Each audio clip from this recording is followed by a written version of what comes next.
أنور عبادي أنجب نجباء المغرب هذه السنة استقبلنا بابتسامة عريضة وتواضع ظاهر ببيت أسرته بزاوية سيدي إسماعيل بالجديدة.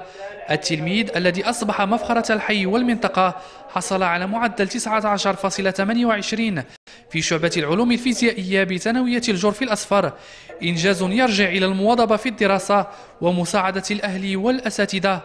نتيجة أنا ما كنتش ننتظر أو شحال، حتى قال لي المدير البارح أولى الناس بالشكر هم الوالدين، أنا نشكر لي ولوالدي والله يجازيهم بخير، هما تاج فوق راسي، هما تكافوا معنا وكل شيء، الوالده والوالد الله يجازيهم بخير. دار المجهود وتمحن، يدوز العام كله ما يتفرج ما يخرج ما يجمع، من المدرسه للدار الجامع ما يجمع ما يهضر، هذه عادته بحالكم صافي.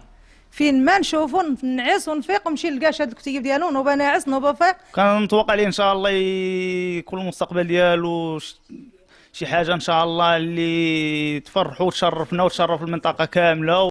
آخر زيارة يقوم بها أنور عبادي إلى مؤسسته التعليمية من أجل توديع الأساتذة والمؤطرين والطاقم الإداري وشكرهم على مجهوداتهم قبل الانتقال إلى مرحلة دراسية جديدة.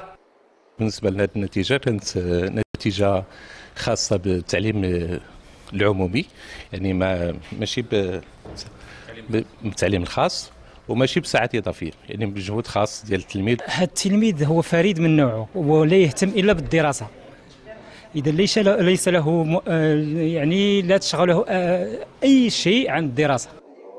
التلميذ النجيب حظي بتكريم خاص من طرف ساكنة منطقته في انتظار تكريم الأكاديمية الجهوية للتربية والتكوين بجهة دكالة عبده واختيار مسار دراسي ناجح بمسالك التعليم العالي.